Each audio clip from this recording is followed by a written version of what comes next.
పెళ్ళైనా పండగైనా వేడుక ఏదైనా పట్టు చీరల ప్రత్యేక వేదిక వారాహి సిల్క్స్. నమస్తే, వెల్కమ్ టు సుమన్ టీవీ. నేను పద్మిని. ప్రస్తుతంతో పాటు ప్రముఖ ఆధ్యాత్మికవేత్త, వాస్తు జ్యోతిష పండితులు కేఎస్ఆర్ గారు ఉన్నారు. మాట్లాడదాం. సార్ నమస్తే. సార్ నమస్తే.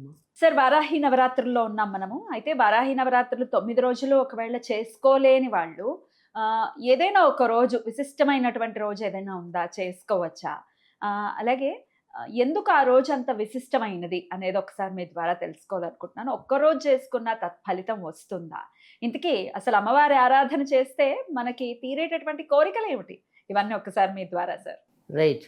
అంటే ఎప్పుడైనా అమ్మవారిని పూజిస్తే కోరికల అనేది కాదు, ఎవరిని మనం మనసు పెట్టి పూజించినా కోరికలు తీరుతాయి. కానీ కొన్ని కొన్ని సందర్భాల్లో ఆ కోరికల యొక్క ఏదైతే తత్వం ఉంటుందో ఆ తత్వానికి మనం పూజించే దేవతా తత్వం రెండు కూడా ఒకటే పందాలో ఉన్నప్పుడు అవి తొందరగా ఫలించడానికి ఉంటాయి. సో ఎప్పుడైనా సరే మనం పూర్వకాలం నుంచి కనుక గమనించినట్టే కొంతమందికి తపస్సు చాలా వందల సంవత్సరాలు పట్టింది ఉంది, వేల సంవత్సరాలు పట్టింది ఉంది. అతి తక్కువలో కూడా వాళ్ళకి అనుగ్రహించడం అనేది ఉంది. అంటే వాళ్ళు ఎంచుకున్న వైబ్రేషన్ అంటాం మనం. అంటే ఇది జ్యోతిషపరంగా చెప్పాలంటే కొద్దిగా అంత సైన్స్తోనే ముడిపడి ఉంటుంది. ఓకే. అంటే ఇప్పుడు సపోజ్ మీ యొక్క బాడీ ఫ్రీక్వెన్సీ అనేది ఉంటుంది, మీకు కొన్ని వైబ్రేషన్స్ మీ నుంచి వస్తాయి. సో నా నుంచి కూడా కొన్ని వైబ్రేషన్స్ వస్తాయి.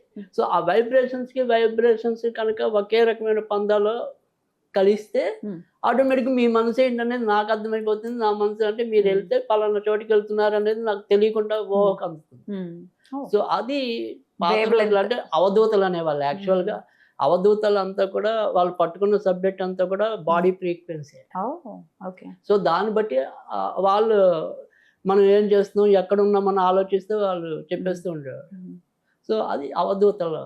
సరే, అవధూతలు ఆ స్థాయి అది. ఆ స్థాయి. సో అలా నేను అనేది ఏంటంటే కోరికలు అనేది మీరు ఏదైతే చెప్తున్నారో ఆ కోరిక ఏదైనా తీరుతుంది. కానీ జనరల్గా మనం వారాహి దగ్గరికి వచ్చినప్పుడు ఏంటంటే భౌతిక సంబంధించిన కోరికలన్నీ కూడా చాలా వరకు తీరిపోతాయి. అంటే జనాకర్షణ కావాలన్నా ఆవిడ వల్ల అవుతుంది.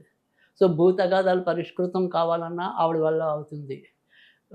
తర్వాత రెండోది వచ్చేప్పటికి ఏంటంటే ఎవరైనా సరే శత్రు మారణం కావాలన్నా కూడా ఆవిడ అవుతుంది. సో అందుకే ఆవిడని రకరకాల రూపాల్లో కొలిచి సాధించుకున్న వాళ్ళు ఉన్నారు.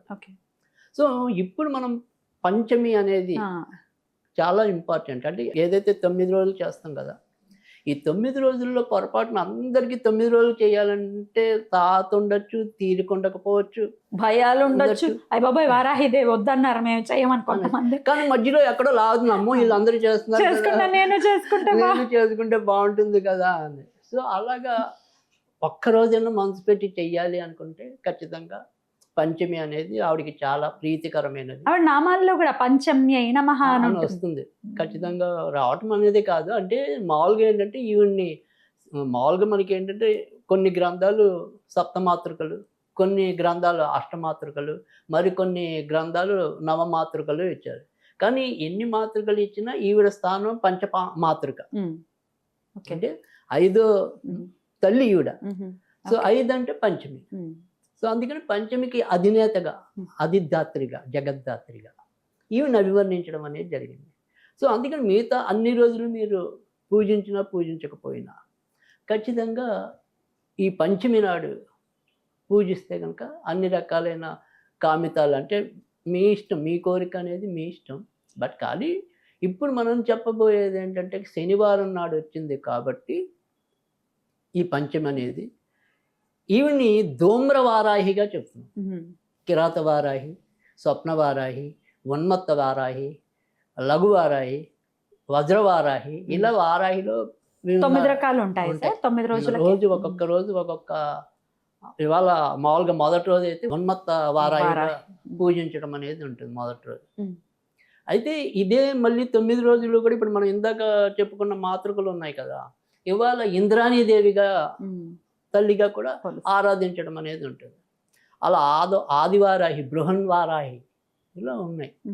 అయితే ఇక్కడ మనం ధూమ్రవారాయి ఎందుకు తీసుకున్నామంటే కనుక, ధూమ్రవారాయి అంటే కనుక ధూమావతికి ప్రతిరూపం. సో శనివారం ఆవిడకి ప్రీతికరమైనది. సో ధూమ్రవారాహిగా ఈవిని పూజించటం వల్ల మనకి ఎటువంటి చెడు శక్తులు ఉన్నా కూడా అవి తరిమివేయబడతాయి. ఇంట్లో ఉండొచ్చు, మన అంతర్గతంలో ఉండొచ్చు, బాహ్య వెలుపల ఎక్కడైనా సరే ఒక ఉచ్చాటన అనేది ఏదైతే ఉందో దాన్ని తీసేయటం. అంటే మనకి శత్రువులు లేకుండా ఉండాలి. అవును. లేదు మనకి ఉన్న దుర్గుణాలు నశించిపోవాలి. అంటే మనకి ఏదో ఒక వ్యసనం ఉంటుంది, మానేయాలని ఉంటుంది, కానీ మానలేం. ఆ బలహీనత అలా అలవాటైపోయింది.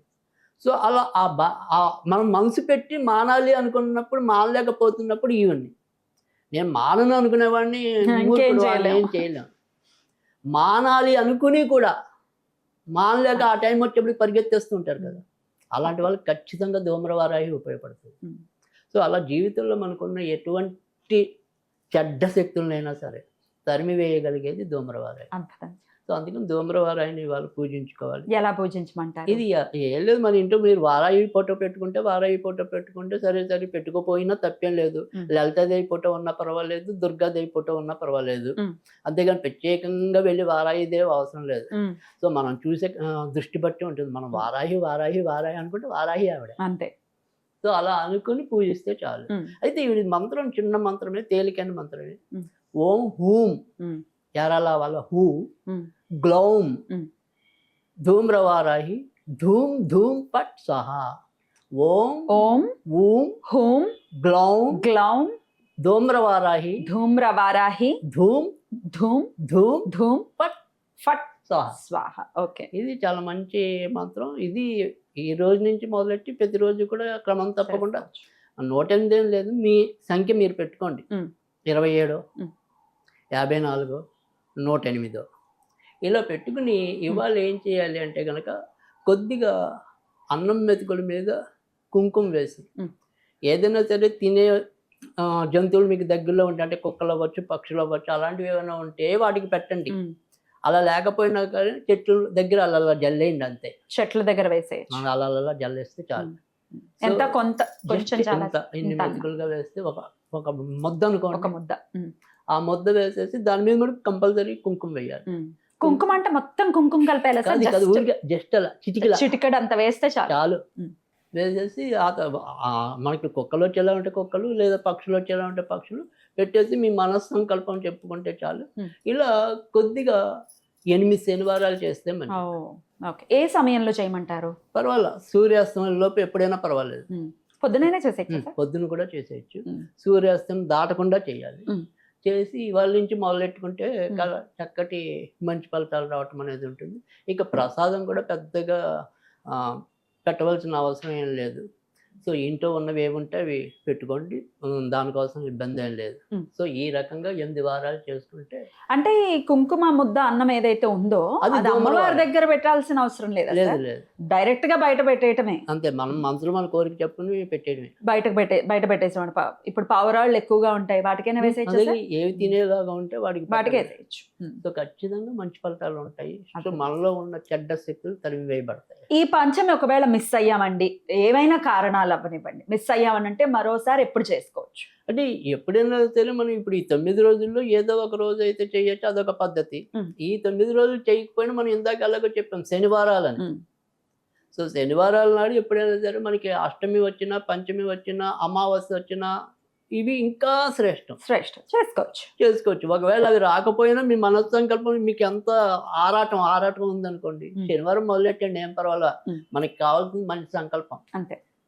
ఆ రకంగా చేసేసుకుంటే చాలు. రైట్. అలా చేసేసుకుని చక్కగా వారాహి అనుగ్రహాన్ని పొంది వారి కామ్యాలు ఏవైతే ఉన్నాయో అవన్నీ నెరవేరాలని మనస్ఫూర్తిగా కోరుకుంటూ చక్కటి తరుణోపాయాన్ని సూచించారు సార్. మీరు అన్నది ఇందాక 100% కరెక్ట్. అరే అందరూ చేసేసుకుంటున్నారు, ఒకళ్ళేమో చేయమంటారు, ఒకళ్ళేమో వద్దంటారు, మాకేమో చెయ్యాలని ఉంది, భయం వేస్తోంది, ఇట్లా రకరకాలు ఉంటాయి. మంచి ఆన్సర్ ఇది. వీడియో ఖచ్చితంగా మీకు యూజ్ అవుతుందని అనుకుంటూ thank you so very much sir. నమస్తే.